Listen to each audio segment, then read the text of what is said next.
Hello, my name is James Lawrence Lacos, and this is my Quick Delivery Lab demonstration for Intelligent Systems B3. So, in this lab, we are designing an intelligent system that can help a food delivery startup find routes from a central kitchen to a customer's address efficiently. So,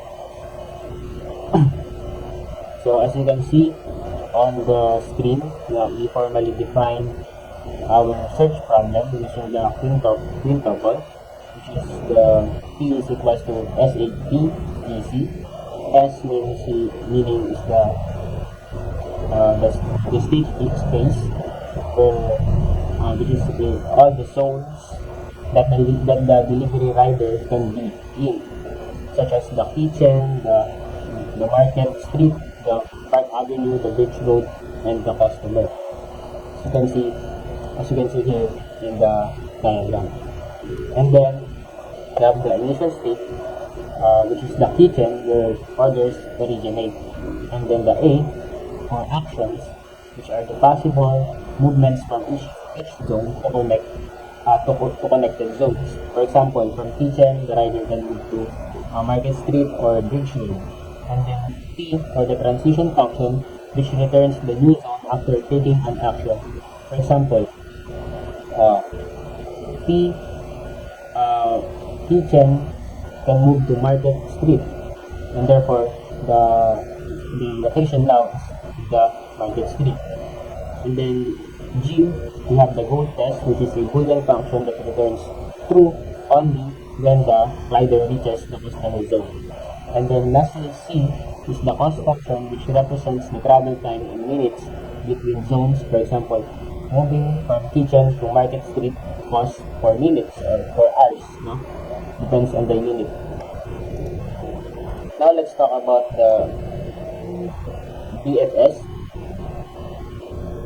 So here, so after running the DFS on the graph that here, the algorithm found a path from kitchen to customer, but we need to be careful because DFS does not guarantee the optimal path.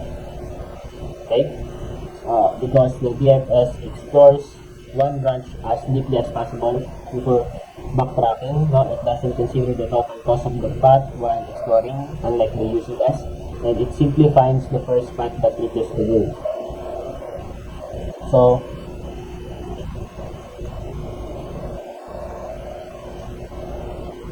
here, in this case, DFS found the path kitchen to Bridge Road to customer with a total cost of 13 because 7 plus 6 is 13.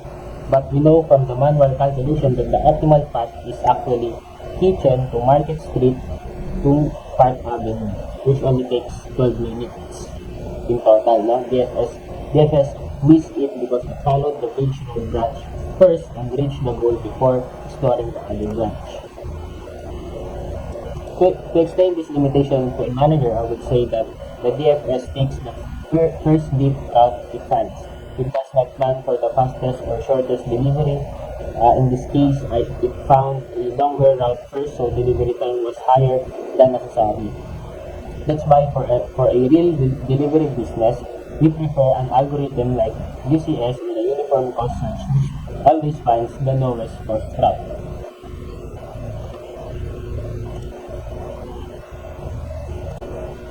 For segment 3, we are focusing on the DFS matrix table, which shows how depth first search explores the state space step by step.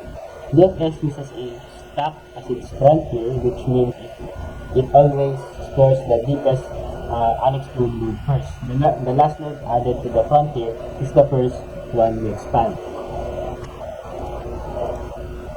So, at this point, the DFS algorithm has already expanded the initial node. Kitchen and added its neighbors to the frontier, Market Street and the Bridge Road. Since DFS is a LIFO stack, the last node added those on top in our alphabetical neighbor ordering. Bridge Road was added after Market Street, so Bridge Road is on the top of the stack. The algorithm took the Bridge Road from the frontier and expands it next. This is why BFS always dives deep into one branch before considering other neighbors. We can also notice that the explored set now contains kitchen and bridge road, which prevents BFS from revisiting these nodes and getting stuck in the loop. So, this clearly shows why BFS can miss the optimal path by taking bridge road first, as it reaches the customer along a longer route without exploring the shorter branch through Market Street and Park Avenue, which explains the limitation we discussed in segment 2. DFS finds a path quickly but does not guarantee the lowest travel cost. So in this segment, we will run the DFS and the UCS algorithms live on the quick delivery graph and compare their patterns. No? So first, we will run the DFS implementation, and then now we will run the UCS. So the DFS explores the deepest path first using a stack as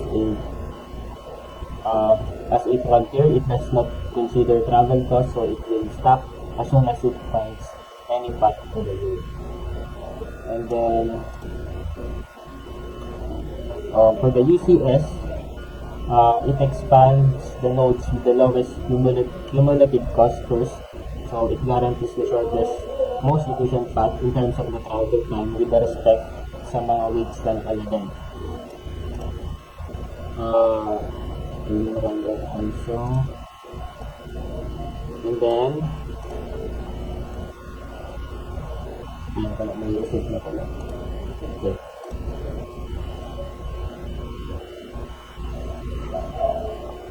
So as the output, yung naka-display na output, it shows na mas optimal yung nakuha ng UCS since it correctly finds the optimal path with the lowest total cost. This is exactly what a delivery business would want for efficiency. So for comparing DFS and UCS, you can say that the DFS is fast to find and path but maybe longer kasi 13 minutes siya sa example natin. UCS, it guarantees the shortest delivery time, which is 12 minutes, which is real world delivery. UCS is more preferable because it minimizes travel time and fuel costs, ensuring the fastest and most cost-effective delivery.